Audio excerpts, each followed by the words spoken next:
નમસ્કાર. આજના આપણા ઊંડાણપૂર્વક વિશ્લેષણમાં આપનું સ્વાગત છે. આજે આપણે વાત કરીશું વર્ષા ઋતુની, એટલે કે ચોમાસામાં આપણી દિનચર્યા, આપણો આહાર વિહાર કેવો હોવો જોઈએ, એ પણ આયુર્વેદના દૃષ્ટિકોણથી. અને આ બધી માહિતી આપણને મળી છે વૈદ્ય ડૉક્ટર સંજય પી વર્મા પાસેથી, જે ચરક સંહિતા અને અષ્ટાંગ હૃદય જેવા ગ્રંથો પર આધારિત છે. ચોક્કસ. જુઓ, વર્ષા ઋતુ એટલે કે આપણે શ્રાવણ અને ભાદરવો ગણીએ એ આયુર્વેદમાં ખરેખર બહુ મહત્વની છે. કારણ કે આ સમયમાં શું થાય છે કે વાતાવરણમાં ઠંડક અને ભેજ વધે, એટલે શરીરમાં સ્વાભાવિક રીતે જ વાત દોષ વધી જાય છે. આને વાત પ્રકોપ કહેવાય. અને સાથે સાથે પિત્ત દોષનું સંચય થવાનું શરૂ થાય. અને સૌથી મુખ્ય વાત, આપણી પાચન શક્તિ, જેને આપણે જઠરાગ્નિ કહીએ, એ એકદમ મંદ પડી જાય છે. શરીરનું બળ પણ ઓછું હોય. એટલે મુખ્ય મુદ્દો એ થયો કે વાત વધે અને પાચન ઘટે. બરાબર? આ જ મોટો પડકાર છે આ ઋતુનો. બિલકુલ. તો પછી આ પરિસ્થિતિમાં આહારમાં શું ધ્યાન રાખવું? મતલબ શું ખાવું જોઈએ? હા, જુઓ, આહાર છે ને એ ગરમ હોવો જોઈએ, તાજો બનાવેલો હોવો જોઈએ અને હલકો હોવો જોઈએ. સાથે થોડો સ્નિગ્ધ એટલે થોડું ઘી કે તેલવાળો. આનાથી પેલી વાતની રૂક્ષતા ઓછી થાય. જેમ કે મગની દાળનું ગરમ પાણી કે સૂપ, જેને યુશ કહેવાય.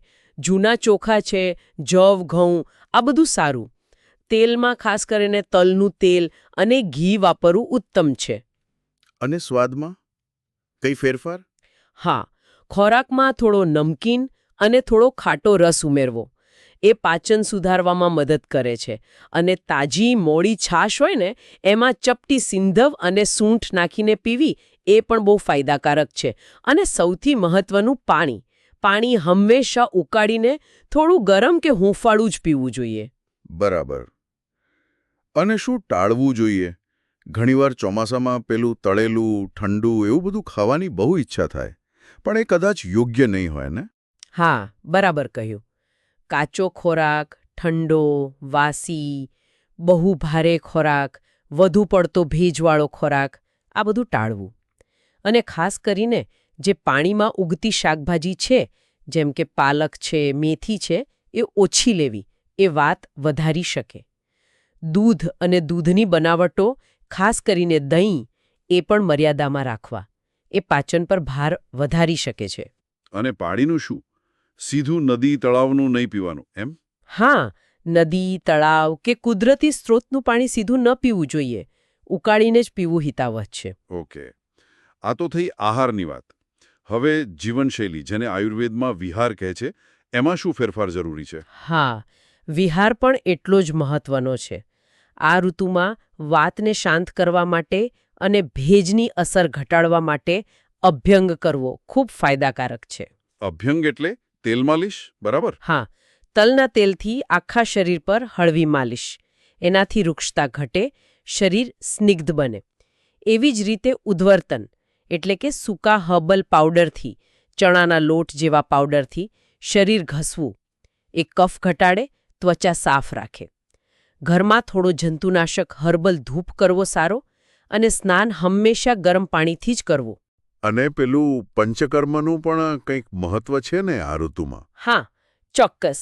આયુર્વેદમાં આ ઋતુ બસ્તી કર્મ માટે શ્રેષ્ઠ માનવામાં આવે છે. એ પંચકર્મનો એક ભાગ છે, જે વાત દોષનું ઉત્તમ શમન કરે છે. જો શક્ય હોય તો વૈદ્યની સલાહથી કરાવી શકાય. અને શું ન કરવું જોઈએ? કઈ પ્રવૃત્તિઓ ટાળવી જોઈએ? મને યાદ છે, દિવસે ઊંઘવાની ના પાડવામાં આવે છે. હા, બિલકુલ. દિવસે ઊંઘવું ટાળવું. કારણ કે એનાથી શરીરમાં કફ વધે, ભારેપણું આવે અને પેલી મંદ પડેલી પાચન શક્તિ વધારે બગડે. ભીના કપડાં પહેરી ન રાખવા, વરસાદમાં જરૂર વગર પલળવું નહીં.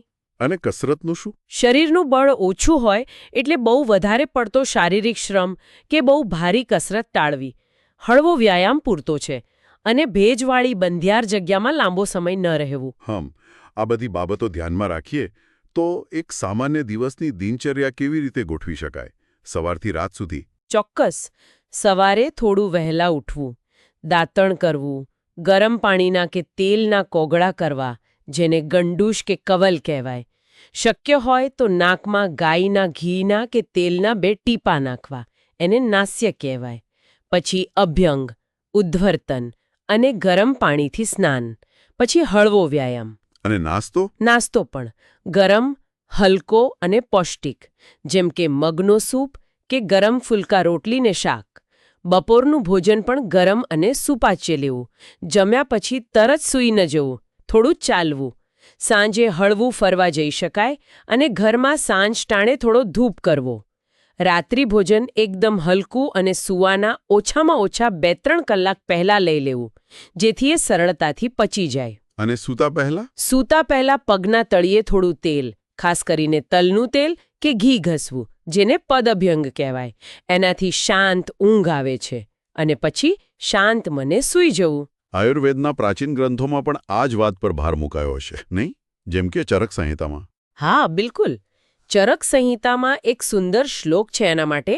સ્નિગ્ધમ લઘુ રુચ્યમ ચ દદ્યાદ અન્નમ વિભજ્ય ચ પાને ચાગની વિવર્ધ્યાર્થમ પથ્યમ પાયસમેવ વા. એનો અર્થ એ જ છે કે વર્ષા ઋતુમાં સ્નિગ્ધ, લઘુ એટલે કે હલકો, રુચિકર અને પાચન શક્તિ વધારનાર આહાર લેવો અને પીવા માટે ઉકાળેલું પાણી કે પાયસ જેવા પદાર્થો હિતકારી છે. ખરેખર આ બધું જાણવું ખૂબ રસપ્રદ છે અને લાગે છે કે આ નાની નાની સરળ લાગતી બાબતોનું ધ્યાન રાખવાથી સ્વાસ્થ્ય પર મોટો ફરક પડી શકે છે. ટૂંકમાં કહીએ તો વર્ષા ઋતુમાં પાચન શક્તિ નબળી હોય અને વાત દોષ વધેલો હોય, એટલે જો આપણે આ આયુર્વેદિક માર્ગદર્શન પ્રમાણે ચાલીએ તો પાચનની તકલીફો, ચામડીના રોગો, સાંધાના દુખાવા આવી બધી સામાન્ય લાગતી સમસ્યાઓથી બચી શકીએ છીએ. ખરું ને? બિલકુલ, મોટા ભાગની તકલીફોથી બચી શકાય છે. તો આ હતું વર્ષા ઋતુ માટે આયુર્વેદિક દિનચર્યા અને આહાર વિહારનું આપણું સંક્ષિપ્ત વિશ્લેષણ. આ માહિતી વૈદ્ય ડોક્ટર સંજય પી વર્મા દ્વારા ચરક સંહિતા અને અષ્ટાંગ હૃદય જેવા ગ્રંથોના આધારે આપવામાં આવી છે. હા, અને એ ખાસ યાદ રાખવું જોઈએ કે આ બધી સામાન્ય સલાહ છે સ્વાસ્થ્ય જાળવવા માટે. જો કોઈને કોઈ ખાસ શારીરિક તકલીફ હોય તો એમણે યોગ્ય વૈદ્યની સલાહ ચોક્કસ લેવી જોઈએ. ચોક્કસ. અને અંતે એક વિચાર કે આ ઋતુ આપણને આપણા શરીર પ્રત્યે વધુ સજાગ બનવાની તક આપે છે. જો આપણે આપણી ભૂખ, આપણું પાચન, આપણી ઊર્જાનું સ્તર, આવા શરીરના સૂક્ષ્મ સંકેતો પર થોડું વધુ ધ્યાન આપીએ તો કદાચ આપણે આપણા સ્વાસ્થ્ય વિશે, આપણી જરૂરિયાતો વિશે કંઈક નવું શીખી શકીએ. શું કહો છો? બહુ સાચી વાત છે. સ્વનિરીક્ષણ ખૂબ જરૂરી છે. તો આ વિચાર સાથે આગામી ચર્ચા સુધી સ્વસ્થ રહો.